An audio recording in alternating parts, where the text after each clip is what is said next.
Les capsules patrimoine de Saumur, ville d'art et d'histoire. L'hôtel de ville de Saumur mérite vraiment le détour. C'est l'un des plus anciens du Val-de-Loire et on est à peu près sûr que les premiers conseils de ville ou conseils municipaux se sont tenus ici dès le XVe siècle, lorsque les rois de France Charles VII puis Louis XI accordèrent aux notables le droit de se rassembler et d'élire 12 membres pour traiter les affaires communes de la cité. La ville de Saumur était à l'époque protégée par un grand mur d'enceinte auquel fut adossé un puissant bastion chargé de protéger la ligne de pont franchissant la Loire. À cette époque, les quais n'existaient pas et le fleuve pouvait déborder jusqu'au pied du bastion, comme on peut le voir sur cette représentation imaginaire du XIXe siècle. Encore aujourd'hui, côté Loire, les tourelles d'angle crénelées reliées entre elles par un chemin de ronde rappellent sa vocation défensive, alors que côté cour, la façade richement décorée, comme la pièce haute avec son décor en damier de briques et de tuffeau, annonce déjà les prémices de la Renaissance.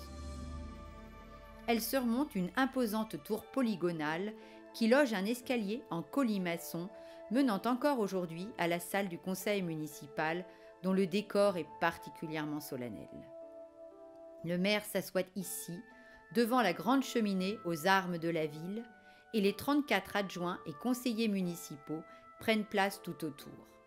Au centre de la pièce, un énorme lustre est suspendu aux poutres colossales. Cet aménagement, que l'on croirait tout droit sorti du Moyen-Âge, date en réalité du XIXe siècle, lorsque l'hôtel de ville fut agrandi. En 1858, en effet, la mairie est devenue trop petite et le maire de l'époque, très ambitieux, commande une extension à l'architecte Charles Joly-le-Terme, qui conçoit son bâtiment dans le prolongement du bastion médiéval.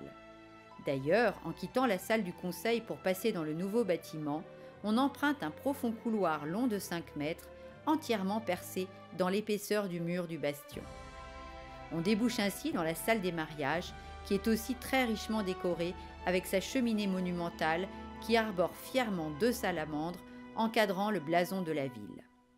Ici, l'architecte a volontairement choisi l'emblème de François Ier en référence à la Renaissance, époque fastueuse du Val-de-Loire. Et c'est dans ce décor somptueux que le maire, en tant qu'officier d'état civil, célèbre les mariages. En quittant la salle, on emprunte un grand escalier d'honneur qui conduit au rez-de-chaussée au bureau du maire, décoré dans le même esprit avec une autre grande cheminée. Mais les décors les plus extraordinaires sont bien visibles à l'extérieur sur les grandes façades dessinées par Charles Joly-le-Terme dans le style néo-gothique alors en vogue au XIXe siècle. Côté Loire, on est d'emblée frappé par la richesse du bestiaire. De nombreux dragons côtoient des singes facétieux, une chouette, une chauve-souris vampire, un ours glouton et même une petite grenouille bien cachée.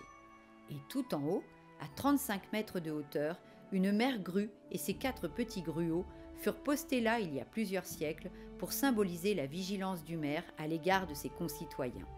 En effet, pendant 6 ans ou plus lorsqu'il est réélu, le maire doit s'assurer de la sécurité des habitants. Il gère aussi le budget et le patrimoine communal et sous l'autorité de l'État, il délivre les actes de naissance et de décès.